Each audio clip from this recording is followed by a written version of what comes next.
Nous publions cette émission en extrême urgence parce que nous venons d'avoir une confirmation pratiquement officielle que Nasser Djen n'a jamais été arrêté en Algérie. Nous avons été malheureusement manipulés. Un journal espagnol très sérieux, El Confidencial, qui confirme que Nasser Djen se trouve bel et bien à Alicante, dans les environs, dans la région d'Alicante en Espagne. L'article d'El Confidencial qui parlait aujourd'hui l'incroyable fuite du général Haddad en Espagne.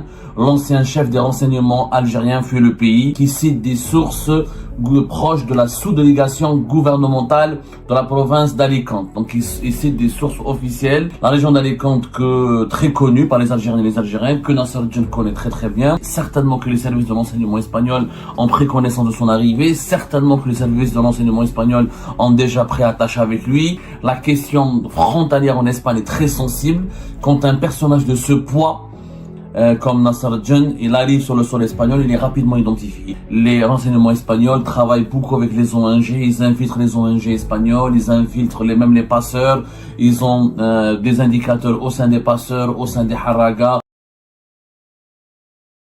Nous publions cette émission en extrême urgence parce que nous venons d'avoir une confirmation pratiquement officielle que Nasser Djen n'a jamais été arrêté en Algérie. Nous avons été malheureusement manipulés par des sources algériennes qui nous ont induits en erreur. Lorsque nous avons annoncé la fin de sa cavale, nous avons émis des doutes concernant cette information. Nous avons toujours annoncé cette information au conditionnel. Hier, avant-hier, on a partagé avec vous une émission où nous avons exprimé nos doutes et des doutes de plus en plus puissants autour de cette annonce officieuse qui n'a jamais été confirmée par les autorités algériennes. Nasser Djen, le général Abdelkader Haddad, Nasser Djen, finalement n'a jamais été arrêté par les autorités algériennes. Nous l'avons dit hier, il n'y a aucune trace physique de sa personne en Algérie. Il n'est nulle part, ni dans une caserne, ni dans une prison militaire, ni dans un bunker ou dans un sous-sol. Il n'a jamais été identifié ni retrouvé en Algérie. Et ce matin, un journal espagnol très sérieux, El Confidencial, qui est un journal vraiment très sérieux. L'article a été signé d'ailleurs par un journaliste espagnol très sérieux, Ignacio Cambrero, qui est quand même l'un des meilleurs journalistes espagnols, qui confirme que Nasser Djen se trouve bel et bien à Alicante, dans les environs, dans la région d'Alicante en Espagne. Voilà l'article d'El Confidencial qui parlait aujourd'hui l'incroyable fuite du général Haddad en Espagne.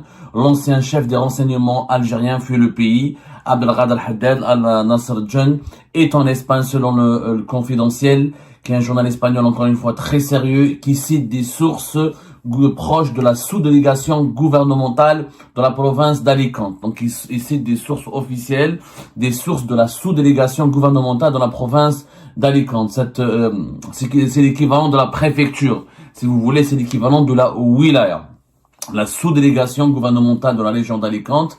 La région d'Alicante très connue par les Algériens et les Algériens, que Nasser Djen connaît très bien.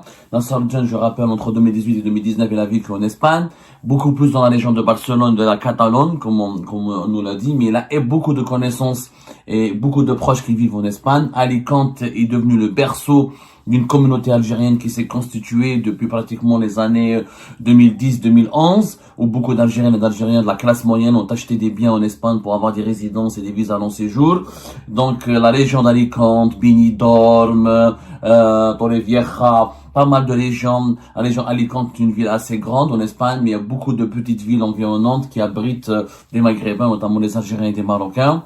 Le journal El Confidencial ne donne pas des détails très précis sur le lieu dans lequel se trouve le général Abdelkader Haddad, Nasser Djen. Est-ce qu'il aurait demandé le refuge politique? Est-ce qu'il a une résidence au préalable? Est-ce que les autorités espagnoles l'ont repéré? Certainement que les services de l'enseignement espagnol ont pris connaissance de son arrivée. Certainement que les services de l'enseignement espagnol ont déjà pris attache avec lui. Certainement que les autorités espagnoles l'ont identifié, ils savent exactement l'endroit dans lequel il se trouve. Les renseignements espagnols sont très puissants. L'appareil sécuritaire espagnol fait partie des meilleurs appareils sécuritaires en Espagne, et la question frontalière en Espagne est très sensible. Quand un personnage de ce poids comme Nasser Djen, il arrive sur le sol espagnol, il est rapidement identifié. Il peut pas échapper au réseau. Il faut savoir que les renseignements espagnols travaillent beaucoup avec les ONG. Ils infiltrent les ONG espagnols, ils infiltrent même les passeurs.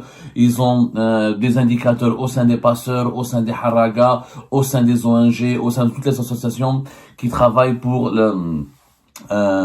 l'accueil, qui travaillent pour l'accueil ou pour les opérations de secours, de sauvetage, ou pour l'identification, ou pour la prise en charge des migrants clandestins qui arrivent sur le sol espagnol depuis notamment l'Algérie ou depuis le Maroc.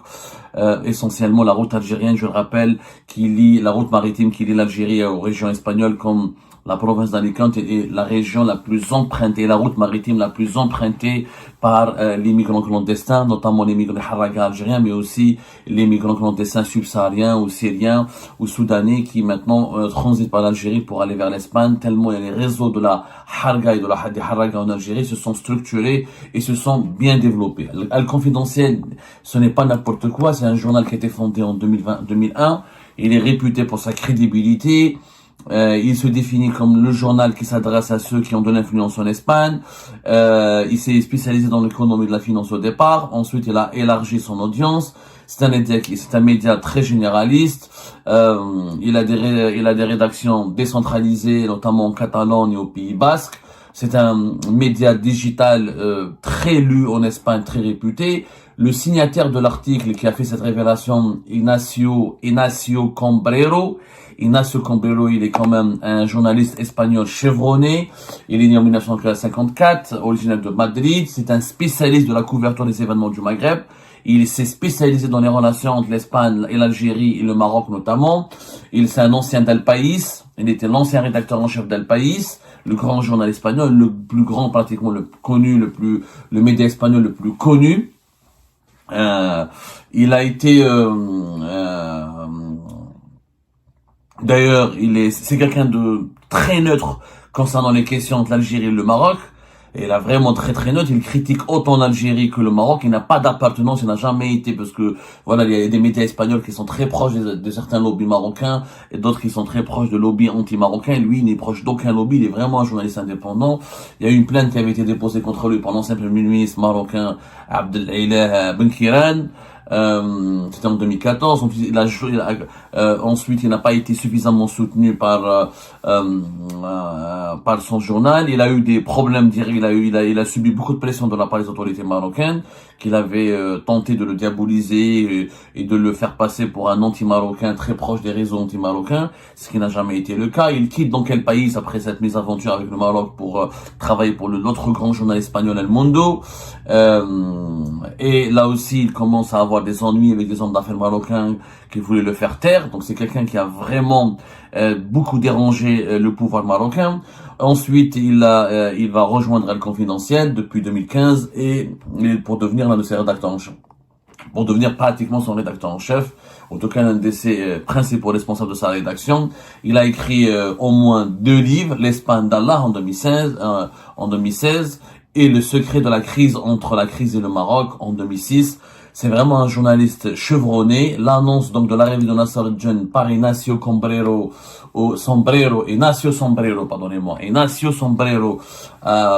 d'El Confidentiel n'est pas du tout une information hasardeuse ou fortuite.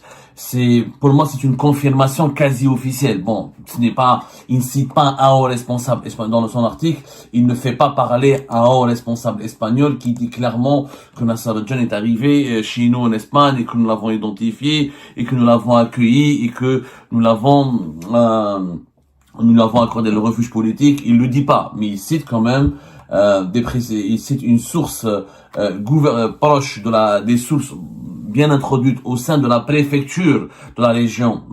Il n'y a pas de préfecture, je donne le mot, j'utilise le mot préfecture pour que nos abonnés francophones puissent comprendre de quoi il s'agit, c'est-à-dire l'équivalent de la préfecture de la région d'Alicante, qui est la sous-délégation gouvernementale de la province d'Alicante, la sous-délégation gouvernementale.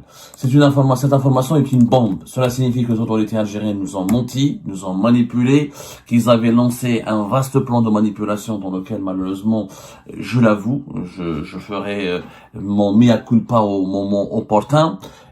Pour le moment, ce n'est pas une confirmation. Encore une fois, ce n'est pas une confirmation officielle. C'est un journal espagnol, ce n'est pas le gouvernement espagnol.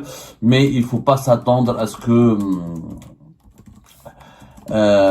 les autorités espagnoles s'expriment ouvertement sur ce sujet. Et c'est très sensible. L'Espagne avait déjà accueilli des très hauts gradés de l'armée algérienne, le général Khaled Nazar de 2019 à 2020, le général-major Habib Chentouf, l'ancien patron de la première légion militaire de 2019 jusqu'à aujourd'hui encore.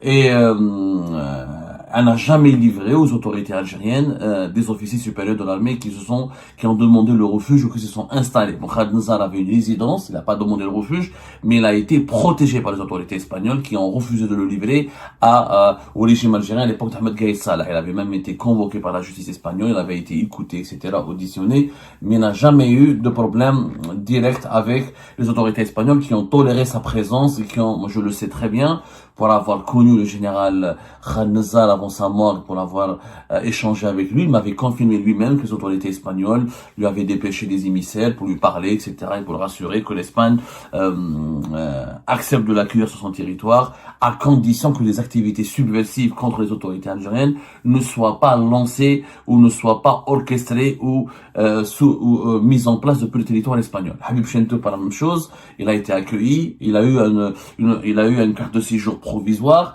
il n'a jamais été inquiété par la justice espagnole et il a été lui aussi toléré. Je dis bien qu'il a été lui aussi toléré. Donc l'Espagne a une tradition, ce n'est pas la première fois qu'elle accueille un officier supérieur de l'armée nationale et populaire. L'Espagne avait déjà expulsé des soldats, oui, des militaires de rang très inférieur, comme c'est le cas malheureusement de l'ancien gendarme Mohamed Abdallah ou Mohamed Ben Halima, le pauvre Ben Halima. Ça, c'était des cas différents parce c'était pas des généraux, là, des anciens responsables, ou des officiers supérieurs, c'est des officiers de rang inférieur. Et malheureusement, ni Mohamed Ben Halima, Mohamed Abdallah n'ont pas eu le même sort, n'ont pas été protégés ou n'ont pas bénéficié du même accueil qui a été réservé aux officiers supérieurs comme Khaled Nazar, Habib Chentouf ou éventuellement maintenant Nasser Djen. L'Espagne, c'est un pays dirigé par des dirigeants extrêmement intelligents et très pragmatiques. Et Nasser Djen représente pour eux une source immense en ce qui concerne les dossiers de lutte contre le terrorisme, en ce qui concerne les secrets les plus impénétrables du régime algérien. L'Espagne donc a tout intérêt à le garder auprès d'elle, à le protéger, à le bichonner pour éventuellement profiter de son expérience, de son savoir-faire et de toutes les informations précieuses qu'il détiendrait pour améliorer la lutte contre le terrorisme en Espagne ou pour bien connaître les méandres du pouvoir algérien, étant donné que pour l'Espagne, l'Algérie est un partenaire important, c'est le premier ou le deuxième fournisseur de gaz et c'est l'un de ses plus importants voisins parce que il y a des eaux territoriales, il y a la mer Méditerranée qui est en commun. Voilà, c'est une bombe, rien à voir. Là, les autorités algériennes, on aimerait bien avoir leur réaction. Je sais pas comment elles vont réagir. En tout cas, l'information de l'arrestation et de la reddition de Nasser Djen est visiblement une manipulation. Nous avons émis des doutes depuis plus de 48 heures. Nous avons enquêté le plus sérieusement possible, le plus profondément possible sur cette supposée arrestation ou reddition. Et malheureusement, elle s'est avérée totalement fausse. Et les doutes que nous avions exprimés et les questions que nous avions soulevées il y a de cela 48 heures étaient totalement justes. Il y avait une manipulation. Encore une fois, l'information d'Al Confidentiel n'est pas une confirmation officielle, mais pour moi, elle est une confirmation officieuse. La qualité du journaliste et la qualité de ce média espagnol nous permettent au moins de se dire ou de croire à cette information. D'ailleurs, Nasser Djen, il n'y a aucune trace de lui en Algérie et je pense pas qu'il serait con ou idiot pour se cacher en Algérie, prendre le risque d'être arrêté, d'être exécuté, d'être tué ou d'être jeté en prison pendant des décennies et des décennies. Il est clair que la voie logique, comme on l'a dit, rappelez-vous, le premier jour, le 18 septembre, nous avons été les premiers à avoir annoncé la fuite de Nasser Djen en émettant l'hypothèse que, selon nos sources, il aurait entrepris le projet de quitter le pays, de fuir le pays pour rejoindre l'Espagne. Ce qui était l'option la plus intelligente pour lui. Mais comme on n'avait pas eu de confirmation, comme on a été confronté à un certain nombre d'éléments troublants et qui n'ont pas été, que nous n'avons des informations que nous n'avons pas pu recouper. On n'a pas suivi encore on a décidé de suivre d'autres pistes en abandonnant cette piste espagnole. Finalement, la piste espagnole est revenue sur les devants de la scène et Nassar Al-Jan serait, il faut employer le conditionnel en attendant des confirmations officielles, en attendant des informations recoupées, encore davantage recoupées, ou recoupées encore de façon encore plus précise. Nassar Al-Jan n'a pas été arrêté, c'est sûr, n'est pas entre les mains du régime algérien, ça c'est sûr. Est-ce qu'il serait en Espagne? Des premières sources nous le confirment ou nous l'affirment. En attendant une confirmation officielle, encore une fois, c'est un feuilleton rocambolesque. L'affaire Nassar Al-Jan est pour moi la plus troublante, la plus extraordinaire, la plus extravagante affaire au dossier, la plus extraordinaire affaire de l'actualité algérienne depuis la fin de la décennie noire. Et ben voilà, c'est la fin de cette vidéo. Je vous remercie toutes et tous, comme d'habitude, pour avoir suivi la vidéo jusqu'à la fin. N'oubliez pas de nous laisser vos commentaires et vos réactions sur le sujet de cette vidéo et de partager le contenu si ça vous intéresse.